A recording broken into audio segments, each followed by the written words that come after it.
હું અવતાર લઈશ ભદ્ર સુદ કસમ અને મધરાતે ગુરુવારે મધરાતે હું તમારે ઘરે અવતાર ધારણ કરીશ. કુમકુમના પગલા પડશે, ઉપરથી ડેગો ઉતરશે અને મહેલમાં અંજવાળા થશે તો સમજો કે દ્વારિકાનો ઠાકર આવ્યો છે. ભક્તરાજ એમ પ્રભુની ઈચ્છા. હો ભક્તરાજ, પહેલું પુષ્પ આપ્યું છે એમનું નામ વિરમદેવ રાખજો અને બીજું પુષ્પ આપ્યું છે એમનું નામ રામદેવ રાખજો. ભક્તરાજ મારા પ્રભુ વાલો ને મારો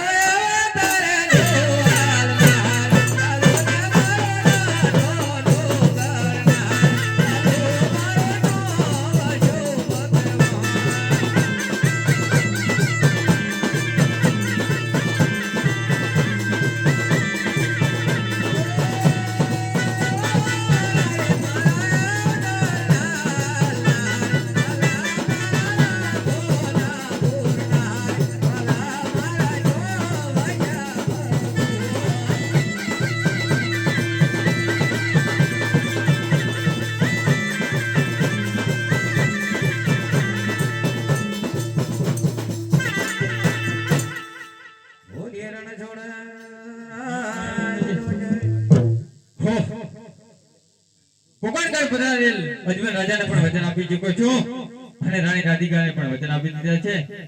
આજ મારા મોટા ભાઈને આની કઈ ખબર જ નથી, તે માટે લાવ એને દ્વારિકામાં બોલાવી અને કઈ કપટ કરું અને એને મનાવું કે કોકણગઢ દેવાની તૈયારી કરી.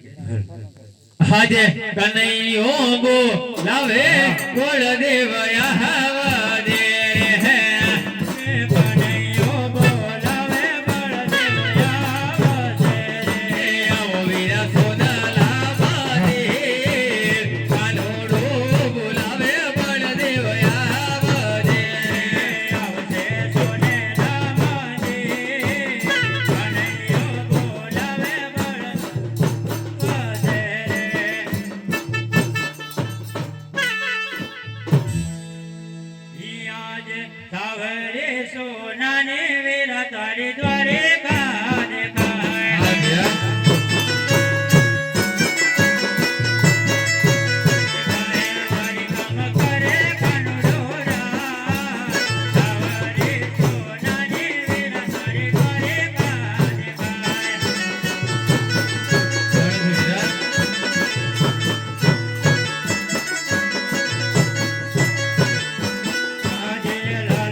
હે લાડુ જમાડવા આવ્યો હતો, હું કઈ ના બોલ્યો, એને ગુસ્સો આવ્યો અને એને જળની જાળી મારી.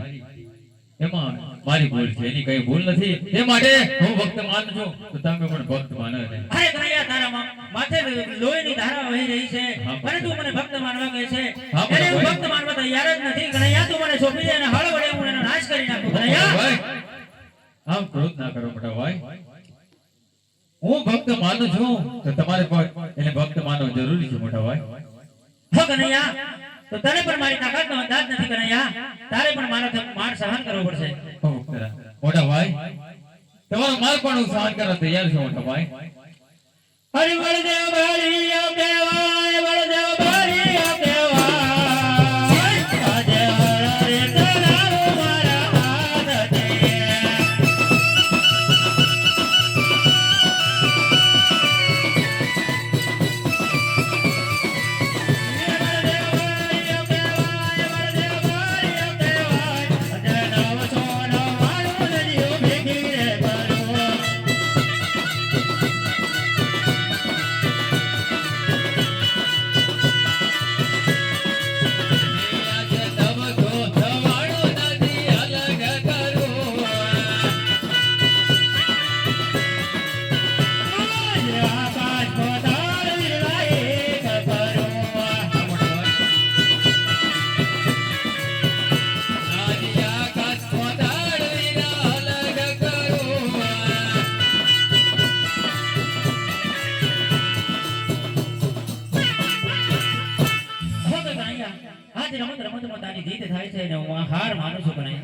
એમાં હાર જીતની રમત હોય, એમાં હાર જીત ના હોય મોટા ભાઈ.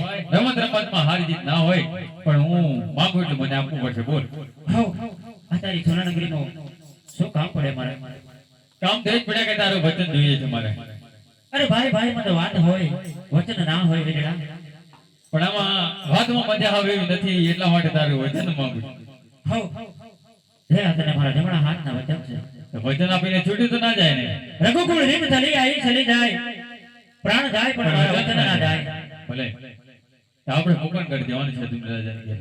હો કનૈયા, આ શું બોલે છે તું? હા મોટા ભાઈ, હું વચન આપી ચૂક્યો છું, તો આપણે જવું જ પડશે. અરે આજે કુવામાં ઉતારે વીરધા વરત વાગ્યા. ના મોટા ભાઈ,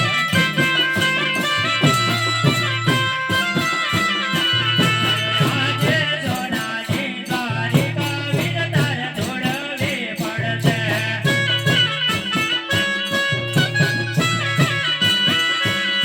અરે તો પોકળ ગળ દેવરાજ, ભોલાની દોરી કરે વીરલા થોડી રે દિયા.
હો મોટા ભાઈ હો જા ઓપન કરી જવાની તૈયારી કરીએ એ બનિયા પોતે